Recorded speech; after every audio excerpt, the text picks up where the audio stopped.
Bismillahirrahmanirrahim.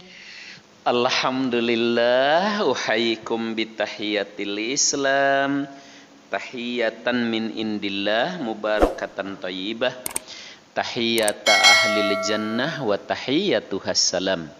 Assalamualaikum warahmatullahi wabarakatuh. Alhamdulillah alladzi an'ama alaina bi ni'matil ilmi wal amal, bi ni'matil ibadah wal akhlaq. Asyhadu an la ilaha illallah wahdahu la syarikalah wa asyhadu anna Muhammadan abduhu wa rasuluh. Allahumma iftah lana qulubana wa alhimna rusydana wahdina ila siratikal mustaqim. Wa qala ta'ala a'udzu billahi as-sami'il 'alim minasyaitonir rajim. Ya ayyuhalladzina amanu ittaqullaha haqqa tuqatih wa la tamutunna illa wa antum muslimun, amma ba'du.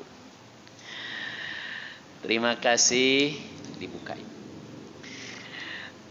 kesempatan yang diberikan pengurus Masjid Al-Ikhlas, bapak-bapak dan saudara-saudara jamaah maghrib Masjid Al-Ikhlas, jamaah ngaji kitab Al-Adabul Mufrad yang saya cintai, yang disayangi Allah Subhanahu wa ta'ala. Bersyukur kita kepada Allah, malam ini kita dapat ngaji kembali, dan sekarang masuk bab yang ketujuh, bab uquqil walidain, ya, bab tentang durhaka kepada kedua orang tua. Jadi kalau kemarin dari bab 1 sampai 6 yang wajib dilakukan, kalau bab ketujuh ini yang harus ditinggalkan. Kan yang namanya takwa itu pilarnya 2. Imtithalu awamirillah wajtinabu nawahihi. Melaksanakan perintah-perintah Allah dan menjauhi larangan. Jadi menjauhi larangan itu sama wajibnya dengan melaksanakan perintah. Oleh karena itulah Imam Bukhari ketika bab 1 sampai 6 membahas tentang apa yang harus dilakukan, ya, dari mulai berbuat baik, berbakti, ya kan. Kalau di bab ketujuh ini adalah apa yang harus dihindari, apa yang harus dijauhi. Ya, sama pentingnya. Kan ada juga orang yang secara duniawi dia baik, perhatian sama orang tuanya, kan?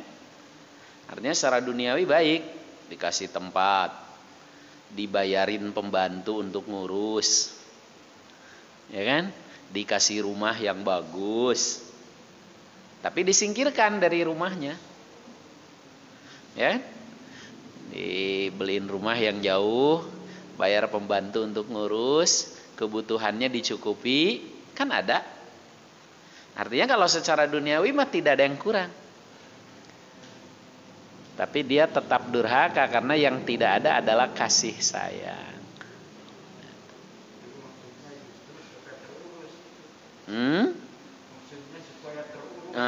Alasannya mah supaya terurus, tapi sebenarnya mah karena nggak mau ngurus, nggak mau direpotkan. Nah, jadi makanya harus seimbang antara apa yang harus dilakukan, berbuat baik, berbakti, dan apa yang harus dihindari. Nah, inilah uquq al-walidain, durhaka kepada kedua orang tua. Mari kita lihat hadisnya. Ya. Qala Rasulullah sallallahu alaihi wasallam, kata Abu Bakar, ala unabbiukum bi akbaril kabair? Ala unabbiukum bi akbaril kabair? Ala unabbiukum bi akbaril kabair? Sampai berapa kali? 3 kali. Bala ya Rasulullah. Qal al-isyraku billah wa uququl walidain. Wa jalasa wa kana muttaqi'a ala wa qaulu zur. Ala wa qauluzur. Ala wa qauluzur. Mazala yuqariruha hatta qultu laitahu sakata. Rasulullah SAW bersabda, kata Abu Bakar, apakah kalian ingin ku beritahu mengenai dosa yang paling besar? Akbaril kabair. Paling besar di antara dosa-dosa besar. Kabair saja sudah dosa-dosa besar. Ini paling besar dari dosa-dosa besar. Ya. Udah dosa besar aja udah gede tuh. Ini lebih besar, paling besar di antara dosa-dosa besar. Ya. Jadi kalau tokoh wayang tuh bimanya gitu ya. Paling besar di antara yang gede. Sampai 3 kali menunjukkan ini serius nih. Dan beliau memancing pertanyaan. Inilah gaya mengajar Kanjeng Nabi. Gaya mengajar Kanjeng Nabi, kalau tidak ada sahabat yang bertanya, beliau pancing dengan pertanyaan. Ya. Itulah indahnya Kanjeng Nabi. Kalau mengajar. Kalau tidak ada sahabat yang bertanya, beliau pancing dengan pertanyaan. Lebih sering sih sahabat yang bertanya, ya Rasulullah, ya, apakah ini? Ya Rasulullah, beritahukan kepadaku tentang ini. Biasanya sahabat yang nanya. Kalau tidak ada sahabat bertanya, beliau pancing dengan pertanyaan. Mau nggak? Aku beritahu kalian yang paling besar dari dosa-dosa besar. Yang paling besar di antara dosa-dosa besar. Oh, para sahabat terperangah. Of course, bala. Ya, tentu saja. Ya Rasulullah, tentu saja. Ya, tentu saja supaya bisa menjauhi. Tentu saja ingin diberitahu supaya bisa menjauhi, supaya bisa terhindar dari dosa-dosa besar itu. Lalu beliau menjawab dengan sungguh-sungguh, dengan serius. Yang pertama adalah al-isyraku billah. Musyrik, menyekutukan Allah. Itu dosa besar yang pertama, paling besar di antara dosa besar. Musyrik, menyekutukan Allah. Kenapa menyekutukan Allah itu? Musyrik itu menjadi dosa yang paling besar dari dosa-dosa besar. Sudah sangat jelas di dalam Al-Quran dijelaskan. Karena musyrik itu dosa yang tak terampuni kalau seseorang mati belum bertobat. Wa may yusyrik billahi faqad dhalla dhalalan ba'ida. Atau innallaha la yaghfiru ay yushraka bihi wa yaghfiru ma duna dzalika liman yasha. Wa may yusyrik billahi faqad dhalla dhalalan ba'ida. Innallaha, sesungguhnya Allah Subhanahu wa taala, la yaghfiru ay yushraka bihi, tidak akan mengampuni dosa orang yang musyrik kepadanya. Wa yaghfiru ma duna dzalika liman yasha, dan akan mengampuni dosa selain musyrik bagi yang dikehendakinya. Misalnya ternyata amal solehnya banyak gitu, atau didoakan oleh yang lain, dosa selainnya akan diampuni. Wa may yusyrik billah, karena siapa saja yang musyrik kepada Allah, faqad dhalla dhalalan ba'ida, sungguh dia telah sesat dengan kesesatan yang fatal, yang parah. Ya. Itu An-Nisa 115. Kalau di 84-nya, innallaha la yaghfiru ay yushraka bihi wa yaghfiru ma duna dzalika liman yasha. Wa man yusyrik billahi faqad iftara itsman 'azima. Innallaha, sesungguhnya Allah Subhanahu wa taala, La yaghfiru ayyusyraka bihi, tidak akan mengampuni orang yang musyrik kepadanya. Wa yaghfiru ma duna dzalika liman yasha, dan akan mengampuni dosa selain musyrik bagi orang-orang yang memang patut untuk diampuni, laik untuk diampuni. Wa may yusyrik billah, siapa saja yang musyrik kepada Allah, faqad ibtara isman adzima, sungguh dia telah membuat dosa yang besar. Ya. Jadi kenapa kemusyrikan ini merupakan akbaril kabair, paling besar di antara dosa-dosa besar? Karena tadi yang pertama alasannya dalam Al-Quran, ya, Allah tidak akan mengampuni kalau seseorang itu mati dalam keadaan musyrik, belum sempat bertaubat kepada Allah. Kurang apa Abu Thalib amalnya? Kurang apa? Benteng Kanjeng Nabi, benteng dakwah secara keamanan, benteng dakwah secara finansial, ngurus dari kecil. Ya. Orang-orang Quraisy itu nggak berani macam-macam waktu masih ada Abu Thalib. Kurang apa? Tapi sampai akhir hayatnya dia mati dalam keadaan musyrik, Kanjeng Nabi sampai menangis karena tak bisa berbuat apa-apa.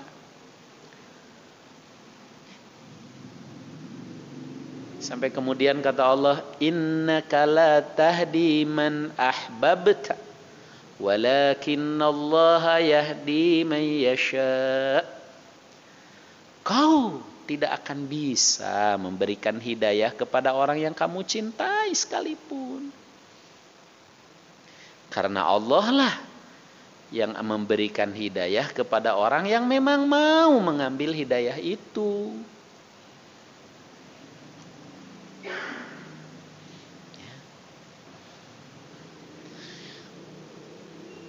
Kemudian ya, kemusyrikan juga adalah tadi sudah disebutkan kesesatan yang fatal. Dhalla dhalalam ba'id.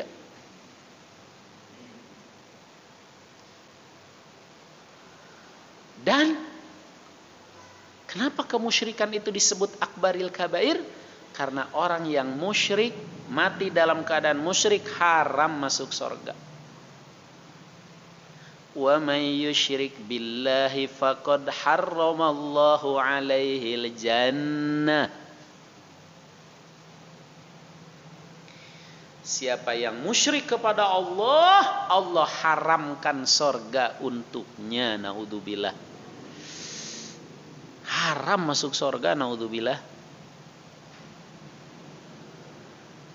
Ya. Makanya jangan sampai main-main dengan kemusyrikan, apalagi dekat-dekat, apalagi terjerumus, naudzubillahi min dzalik. Ya.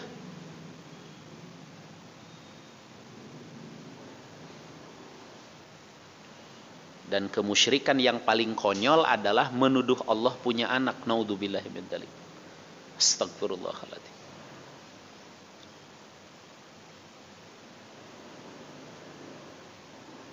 Terus apa lagi?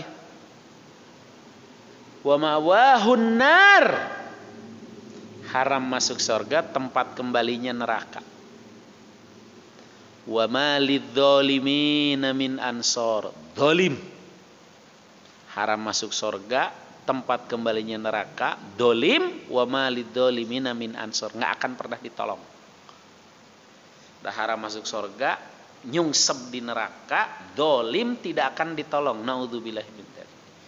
Makanya kemusyrikan disebut akbarul kabair. Naudzubillah min dzalik. Kita harus terhindar dari kemusyrikan ini. Jangankan musyrik dalam artian mempersekutukan Allah, atau tadi menuduh Allah naudzubillah min dzalik, punya anak, punya bini, naudzubillah min dzalik.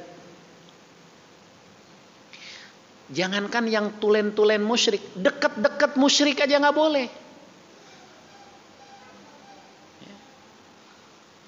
Dekat-dekat musyrik atau masuk kategori musyrik, ya, punya jimat, punya raja, punya isim, bersekutu dengan jin. Maaf, bukan jin, khodam.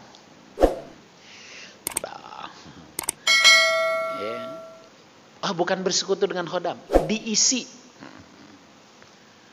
Walaupun yang ngajarinnya kiai udeng-udengnya 7 meter, hati-hati. Ya.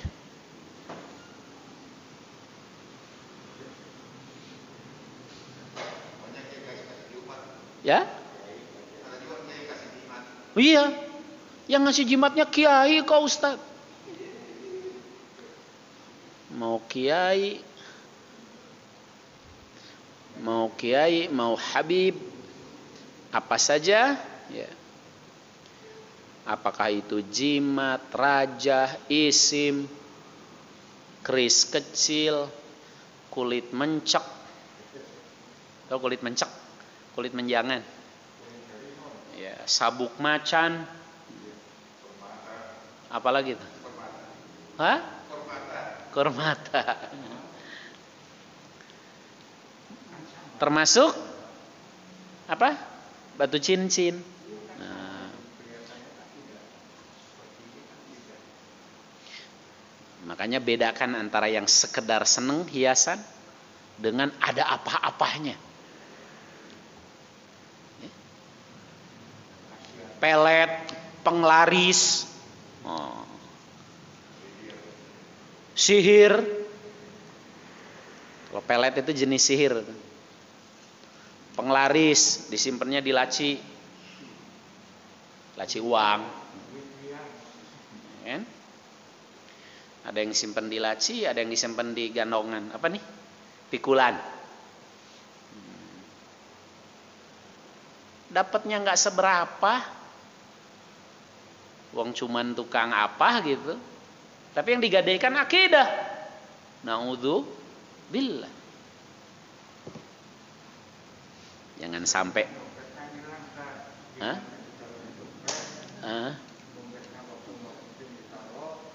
Lupa. Pengalaman ya. Pengalaman orang lain apa pengalaman ketua kelas?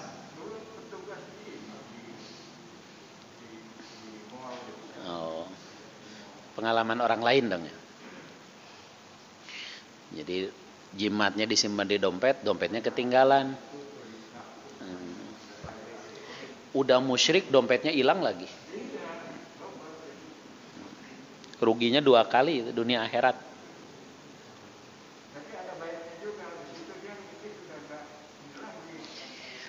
Termasuk yang dipakai jimat itu kiswah Ka'bah.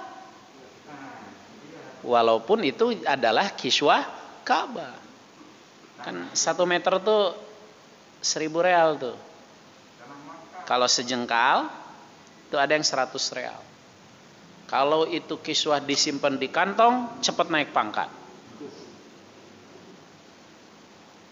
Kalau disimpannya dulu ada orang Makassarji, nelayan, katanya disimpannya di ujung itu, ujung perahu. Ikannya laris. Dan sebagainya. Jadi walaupun itu kiswah Ka'bah, walaupun itu Quran Istanbul, tahu Quran Istanbul? Quran yang kecil itu. Ya. Kalau itu semua adalah jimat, itu termasuk kategori syirik. Ya. Termasuk walau itu cuma foto, tapi kalau diyakini sebagai penglaris, ya, foto siapa tuh yang di rumah makan Padang tuh?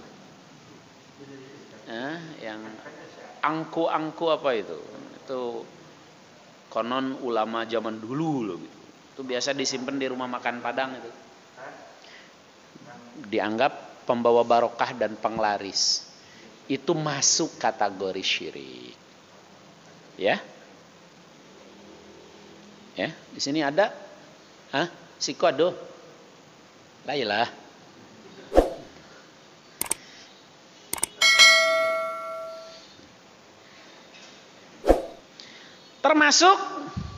Termasuk gelang ini nih. Kalau gelang ini sebagai jimat, masuk kategori musyrik.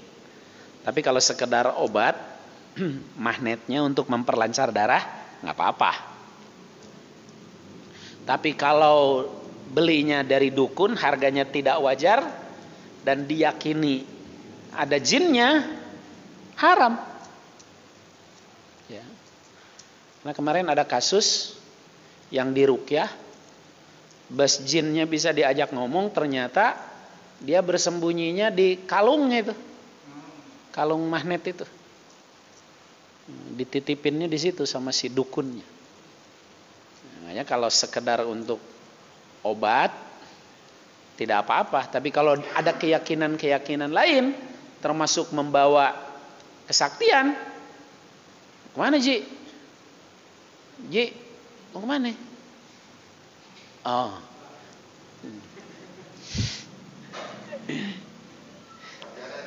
Ya. Termasuk ya, apa saja ketika benda-benda itu diyakini membawa itu, membawa ini, dan kaitannya dengan kepercayaan dan diyakini, itu termasuk musyrik. Ya.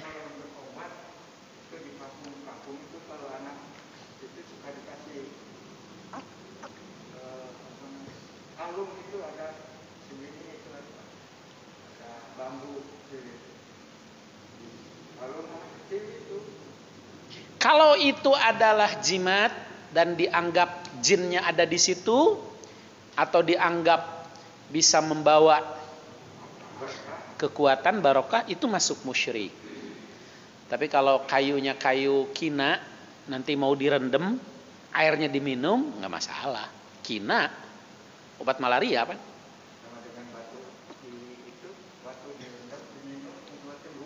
Itu mah kabuhulan. Nah, si ponari, ya kan? Ya.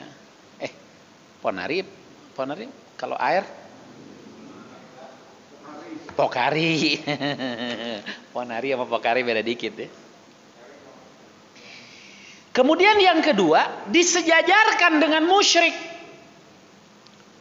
Para jamaah, tadi kita udah bahas betapa dosa musyrik itu paling besar di antara dosa-dosa besar, karena tadi kan haram masuk surga, kesesatan yang fatal, kedoliman yang besar, haram masuk surga, kembalinya neraka, tidak ditolong.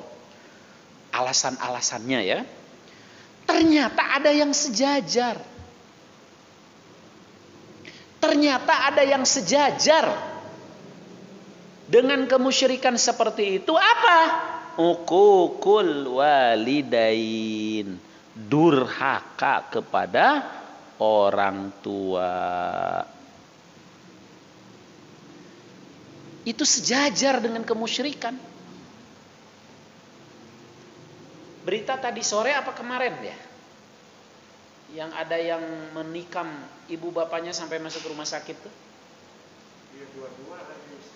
Iya, bapaknya dan ibunya dua-duanya. Berita tadi ya, tadi Pak. Innalillahi wa inna ilaihi raji'un. Anak tega ya menusuk leher ibu bapaknya. Kan niatnya ngebunuh itu. Cuma nggak kesampaian. Nah, itulah yang disebut durhaka sama orang tua. Itu sejajar dengan kemusyrikan, dosa besarnya. Anehnya di negeri yang berpancasila ini kok kejadian seperti itu. Padahal di dunia kebun binatang aja sekejam-kejamnya macan nggak ada yang makan anaknya. Pepatahnya kan gitu. Ya.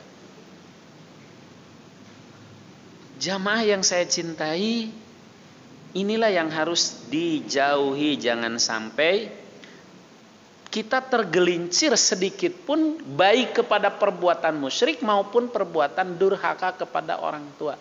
Durhaka kepada orang tua itu adalah perbuatan yang menyakiti hatinya. Walaupun secara fisik tidak menyakiti, tapi menyakiti hatinya. Apalagi kalau secara fisik juga menyakiti. Masih ingat kemarin ketika ada orang mau hijrah, orang tuanya nangis, kata Kanjeng Nabi, buat dia tertawa sebagaimana kamu membuat dia menangis. Ya kan? Padahal orang tuanya masih kafir. Buat dia tertawa, pulanglah kamu, buat dia tertawa sebagaimana kamu membuat dia menangis. Karena ketika membuat menangis orang tua itu khawatir bukan tangisan sekedar sedih, tapi khawatir tangisannya tangisan sakit hati. Kalau sekedar sedih, wajar. Sekedar sedih ada nggak boleh. Tangisan yang sekedar sedih saja karena anaknya mau pergi, padahal dia masih kafir, itu aja tidak boleh. Itu aja sampai membuat hijrah yang amal. Kan kemarin kita bahas betapa hijrah ini amal yang besar. Saya berulang-ulang menyampaikan di sini, jangan bayangkan kalau hijrah itu kecil. Oh, hijrah itu saya asalnya orang kampung sekarang tinggal di Jakarta. Bukan. Itu mah urban. Hijrah itu meninggalkan harta, meninggalkan orang-orang yang dicintai, meninggalkan kedudukan, meninggalkan bisnis. Ya kan? Pergi, tidak mau tinggal di mana, mau usaha apa? Coba. Ikhlas karena Allah, kan luar biasa. Itu amal yang kita bayangkan aja luar biasa besarnya. Tapi sebesar itu pahala hijrah bisa kalah oleh membuat orang tua menangis yang belum tentu tangisannya itu karena sakit hati, tapi boleh jadi sekedar sedih. Itu aja nggak boleh. Apalagi tangisan karena sakit hati.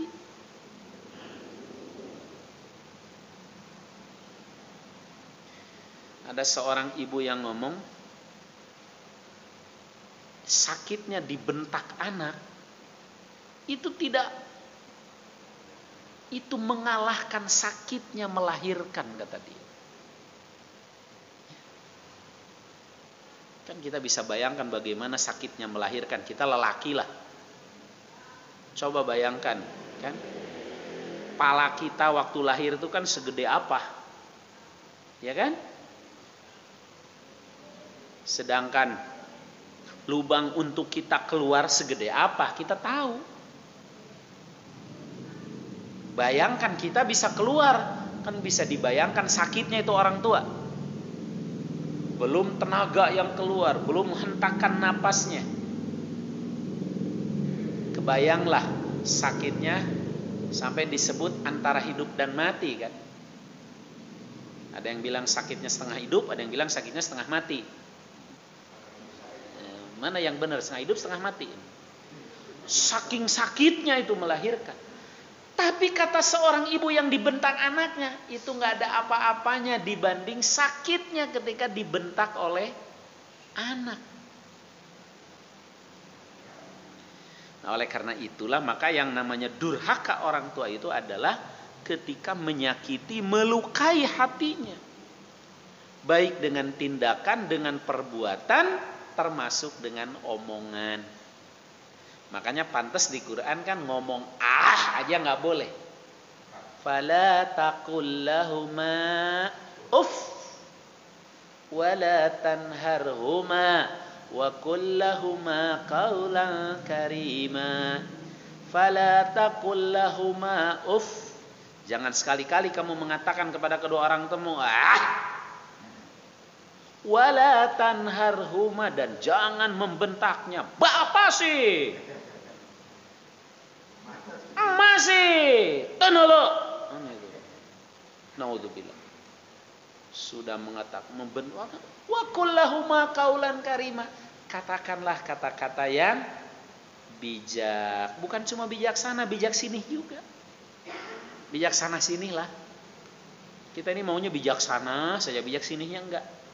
Bapaknya ibunya sih nggak melawan, tapi air matanya melawan. Itu dia. Belum sakit hatinya itu.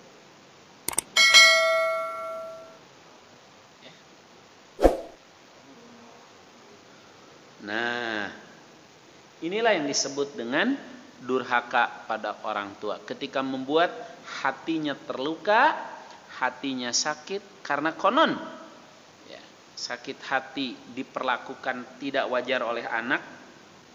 Jangankan secara fisik, bentakannya saja itu mengalahkan sakitnya waktu melahirkan, kata seorang ibu yang hatinya terluka. Makanya kalau kita masih punya orang tua yang sudah, yang S3 lah, sampun sepuh sangat di rumah kita itu, hati-hati betul. Jangan sampai ada tindakan kita, ucapan kita, apalagi bentakan kita yang membuat hatinya tersinggung, apalagi sampai sakit hati, apalagi sampai terluka, jangan sampai. Ya. Apalagi kalau sudah tua kan ada penyakit B, belik. Belik itu apa ya? Cengeng. Belik, boson. Boson apa? Gampang buang angin. Ya. Belik, boson, beser, gampang kencing. Di mana aja, bau segala macam. Ya. Disitulah seni ujiannya. Tapi itu semua tak seberapa.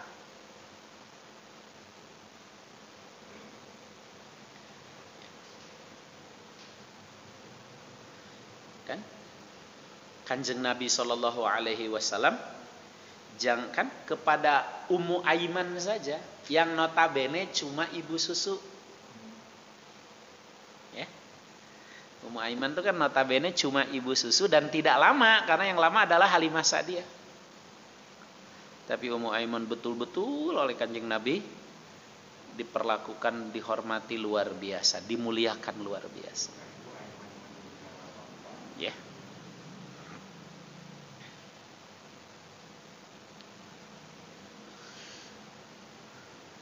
Terus ada yang sejajar lagi, tiba-tiba beliau menegakkan duduknya.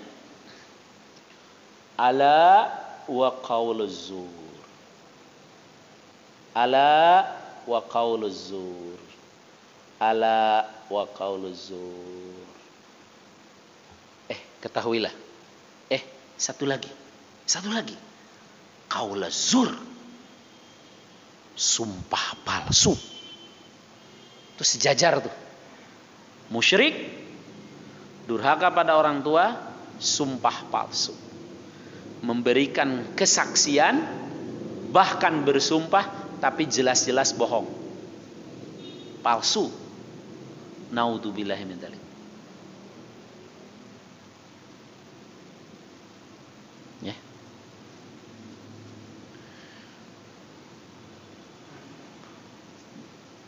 Apalagi diberikannya di pengadilan. Pakai demi Allah lagi. Ada Quran lagi di atasnya. Tapi keterangan yang diberikan itu betul-betul bohong. Itu adalah sumpah palsu. Itu dosa besarnya sama dengan durhaka pada orang tua, sama dengan musyrik. Dan tidak sedikit, sebagaimana yang musyrik juga banyak, yang durhaka pada orang tua pun naudzubillah min dzalik tidak sedikit. Yang tukang sumpah palsu pun naudzubillah min dzalik di negeri yang berpancasila ini juga riab. Tak sedikit pula, hanya untuk jabatan, kedudukan, ya, fulus. Wa ma adraka ma fulus, ya, jabatan, kedudukan, uang, Bahasa orang Indonesianya harta, tahta, Toyota, onta, tahta. Udah tadi ya, harta, tahta. Tidak sedikit yang melakukan itu. Na'udzubillahi min dzalik. Apalagi kalau sumpah palsu itu sampai menzolimi orang lain. Yang tadinya salah jadi benar, atau yang orang yang benar menjadi dibuat salah. Itu urusannya tidak selesai di dunia itu. Nanti akan berhadapan dengan pengadilan Allah. Jelas-jelas waras kok, makanya bisa milih yang ditusuk itu ulama, orang gila. Mana ada orang gila bisa milih-milih? Yang diserang cuma ulama.